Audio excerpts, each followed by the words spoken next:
The title of Dalek Controller was used to designate individuals who were in charge of a major Dalek operation. The rank of Controller was largely an honorary title, used to denote individuals of special significance. On its own, it held no power over high-ranking Daleks such as the Dalek Supreme or Dalek Prime, but a Dalek could hold the ranks of Dalek Supreme and Controller simultaneously. Unusually for Dalek ranks, the position of Controller could in rare cases be given to non-Daleks, as Daleks would sometimes set up puppet leaders over particularly significant conquered worlds which held the title of Controller, a position that was usually hereditary in the case of non-Daleks. One of the earliest examples of the use of the Controller position was during the First Dalek War, the Dalek invasion of Earth. During this campaign, the Black Dalek Supreme took the rank of Supreme Controller and led the operation in Bedfordshire to transform the planet into a weapon to use against the rest of the universe. When the Daleks reconquered Earth in an alternate timeline created by a Gold Dalek Supreme, the rank of Controller was used again. This time, however, the Dalek Supreme deferred the rank to a human, who was responsible for directing workforce operations on the subjugated planet. A lineage of human controllers existed for several years, with the position passing from one to the other down the familial line. However, the final controller betrayed the Daleks and was exterminated, but not before ensuring that their conquest over Earth was entirely undone, and the timeline negated.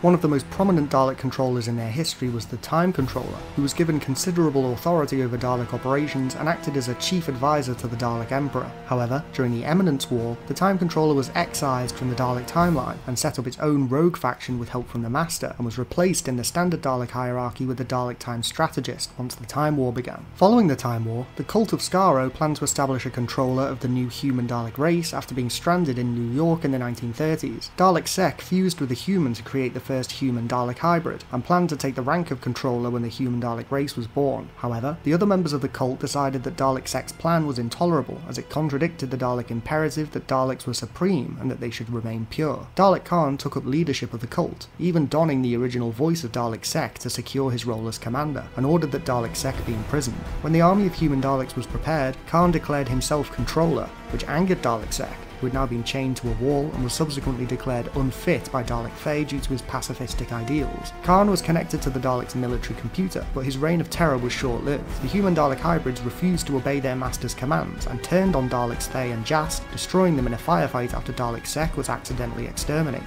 Khan committed genocide against his former soldiers, enraged at the fact that they had destroyed Thay and Jast, before abandoning his post to attempt to rescue Davros from the last Great Time War. What do you think of the position of Dalek Controller? Do you want to see more Dalek sub-ranks and roles in a future Dalek story on TV? Are there any other examples of Dalek controllers that you can think of? Let me know your thoughts in the comments below.